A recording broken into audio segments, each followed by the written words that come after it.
Merci beaucoup, Monsieur le Président. Monsieur le Président, chers collègues, je voudrais commencer mes propos en effet d'abord sur la question énergétique et me réjouir au nom de la majorité régionale et de dire notre fierté de voir la Normandie s'affirmer chaque jour davantage comme la championne du mix énergétique et comme la championne même de la production de l'électricité décarbonée. En effet, le Président vient de le rappeler, séance après séance, vous nous dites, vous faites les chantres de l'Apocalypse, ça c'est assez habituel, vous nous expliquez à quel point la majorité ne prend pas la dimension et la mesure de la transition écologique, et pour autant vous avez deux références, en effet une externe et une interne, qui devraient un peu vous refroidir, et qui ont d'ailleurs refroidi un certain nombre d'écologistes raisonnables. Je pense en effet à l'Allemagne, j'allais citer cet exemple, parce que vous l'avez cité, Madame Sanchez, je vous ai écouté attentivement, vous avez cité l'Allemagne comme l'exemple même de la transition écologique réussie. Il fallait oser. Il fallait oser quand même, parce que vous avez dit textuellement, l'Allemagne championne ou exemple en matière de transition écologique. En matière de bilan carbone, l'Allemagne, le président vient de rappeler, je pense que vous devriez revoir quand même un peu vos modèles et de nous expliquer qu'il faut sortir de nucléaire et de, à longueur de journée, nous expliquer que l'énergie nucléaire est une énergie dangereuse de passer, etc. En regardant l'exemple de l'Allemagne, vous devriez quand même vous interroger. D'ailleurs, c'est ce qu'on fait, je le rappelais, un certain nombre d'écologistes raisonnables. Vous avez un exemple interne. Dans notre pays, au nom d'alliances électorales parfois totalement contre nature, vous avez, avec Dominique Voynet à l'époque déjà, fermé Superphénix, Fessenheim, plus récemment, même si ce n'est pas vous directement, c'est l'influence de l'idéologie qui est la vôtre sur les choix souverains de notre pays, qui mettent aujourd'hui clairement la France en difficulté, parce qu'il y a eu d'ailleurs, au-delà de vous, l'abandon stratégique de la filière par une forme de gauche et par une forme de macronisme également à l'époque. Et je veux le rappeler parce que les difficultés de la France, évidemment, ne sont pas totalement et exclusivement liées à l'abandon il y a 5 ans ou 10 ans et 10 ans de la filière nucléaire, mais quand même, parce que ça a fait un dégât considérable, votre discours, notamment sur les recrutements. Il y a 5 à 10 ans, oui, parce que vous êtes ultra minoritaire, mais vos discours, on finit par les entendre, et ces discours qui consistent à dire que la filière nucléaire c'est terminé, que c'est le passé, etc., ça a fragilisé pendant une période un certain nombre de recrutements, et notamment d'ingénieurs. Donc oui, le fait que la région Normandie ait gagné l'appel à manifestation d'intérêt est une excellente nouvelle, et pour la France,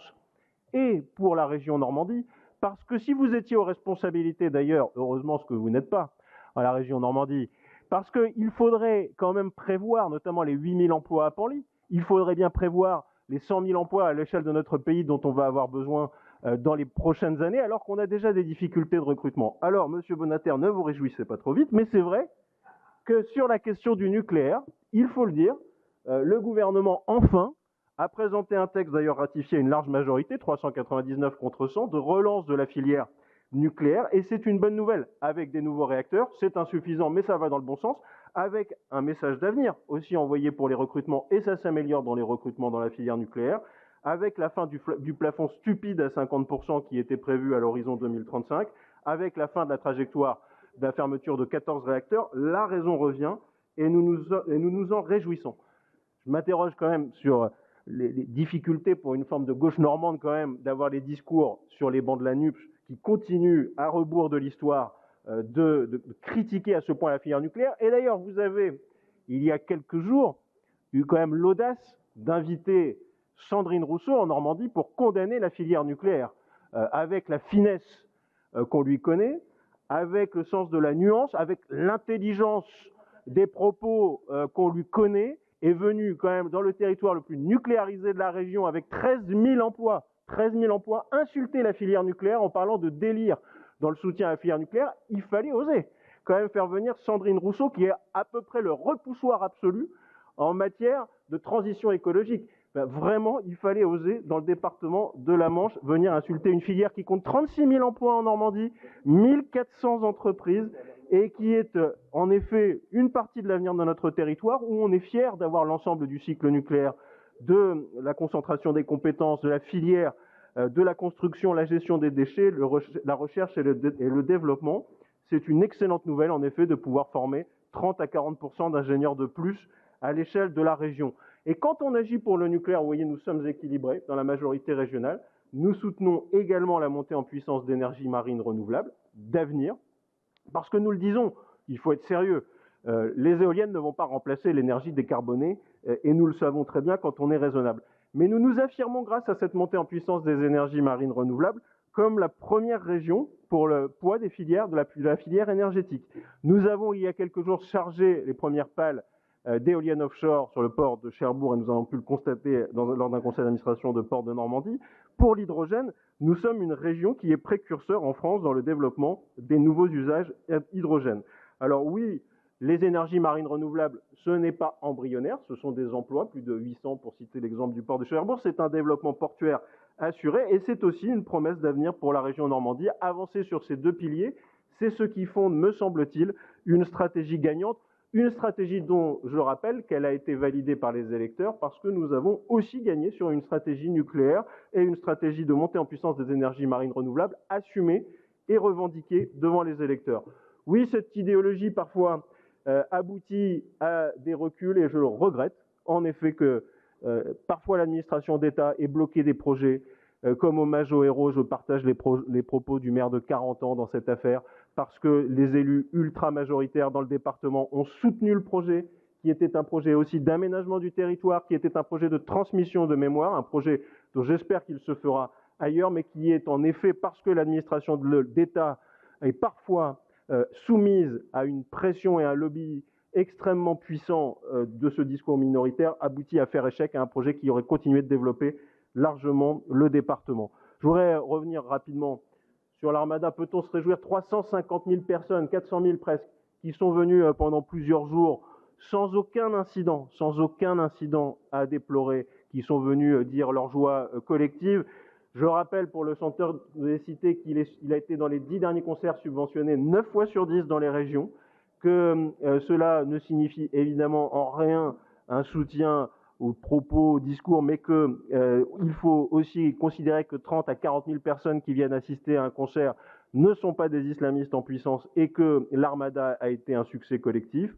Oui, je veux rappeler également que cette séance qui est marquée par le cycle budgétaire est une séance qui est l'occasion de rappeler que les indicateurs de la région Normandie sont bons, Monsieur Beauvais.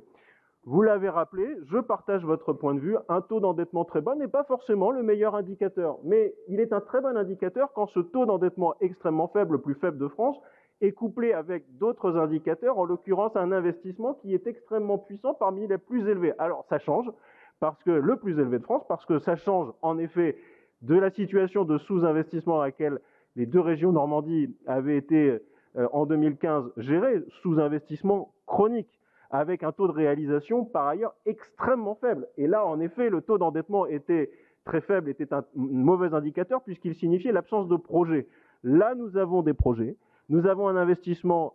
qui progresse largement. Je n'ai pas le souvenir, par ailleurs, et les collègues qui étaient là à l'époque, que les oppositions étaient particulièrement heureuses et bien traitées et en particulier en Haute-Normandie. Mais je voudrais rappeler que ces indicateurs, ils se font avec une politique assumée, revendiquée et qui a été validée par les électeurs. Nous tenons nos engagements. Oui, la Normandie, elle investit pour son avenir. Elle investit pour des contrats de territoire qui rééquilibrent les projets, qui permettent d'assurer un maillage fin, une attractivité plus forte de la région. Oui, la Normandie, elle mise sur le train, contrairement à ce que j'ai pu entendre, avec des régularités horaires qui s'améliorent, c'est palpable, c'est concret, avec un confort reconnu, 109 millions investis dans les gares et dans les pôles d'échanges multimodaux, 85 millions dans la rénovation des bâtiments et des voyageurs. Oui, notre majorité, elle écoute ces territoires. On en a fait la démonstration au moment du SRADET, qui a été, compte tenu de la contrainte qui nous est imposée, un moment d'échange collectif. Oui, la Normandie, elle ose s'attaquer à la panne de l'ascenseur social avec l'agence de l'orientation, parce qu'il y a probablement une cause qui devrait tous nous fédérer, c'est la reproduction sociale qui n'a jamais été aussi élevée dans notre pays et le changement de logiciel complet auquel nous devons procéder en matière d'orientation. Déjà 5000 stages ont été proposés ou presque à des jeunes qui peuvent choisir leur chemin d'insertion professionnelle et d'épanouissement personnel au-delà des codes sociaux et de la reproduction. Oui, la Normandie, elle se mobilise pour la cause essentielle qui concerne tous les Normands, la santé. 200 millions investis sans qu'on ait eu aucune contrainte pour le faire. Une fac dentaire bientôt dans la région, 15 millions pour accompagner les pôles de santé libéraux ambulatoires. Oui, la Normandie conquérante est fière de l'action publique que nous menons parce qu'elle est conforme à nos engagements, elle a été validée par les électeurs et au quotidien, elle change la réalité des Normands. Je vous remercie.